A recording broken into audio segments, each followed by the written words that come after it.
So, what's up guys? Welcome back sa ating page. So, meron tayong dumating na package galing sa ating pinag-orderan. So, dito ko siya nabili. Diyan, kay Animaze. So, kung bet nyo bumili ng mga cards ng anime, ayan, legit seller yan sila ng mga cards. Sa Japan yan binibili. Tapos, dito binabagsak sa Pinas. Saka siya antag ito. Ini-scattered. Charot. Yung parang dinidistribute. So, yan. Kung ano pang nantay nyo, doon kayo bumili. Legit seller yan sila. Mapagkakatiwalaan. So, ano pang naantay natin? Buksan na agad natin tong package na to.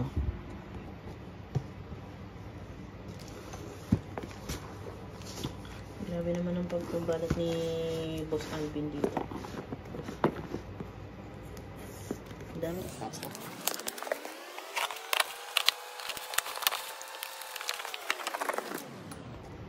So, ito na-open na natin siya. Tignan natin yung laman. Ay, sorry. Hindi pa pala naka-open na open. So, yan.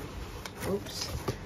So, ang laman niya is figure. Kitang-kita niyo naman number 1 dahil walang head. Alam niyo na. So, saka na natin ito i-open.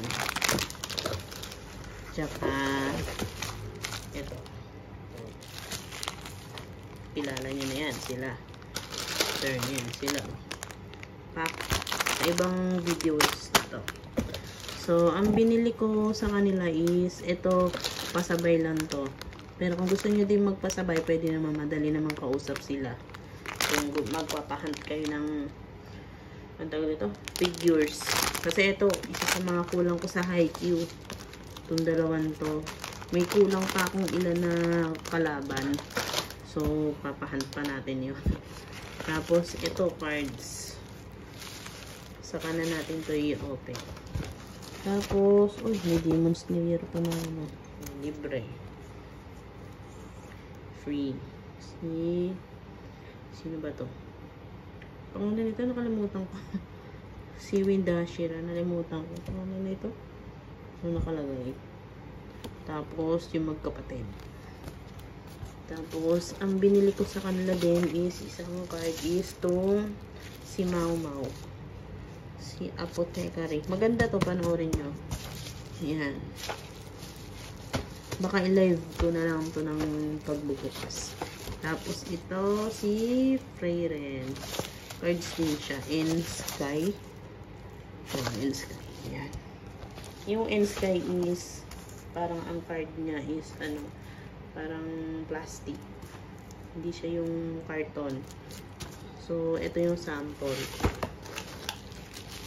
Dito kasi saka lang buksan, baka mahirap kasi.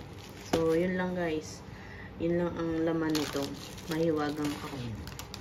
So dito na nagtatapos ang ating video. Thank you sa panonood guys, bye.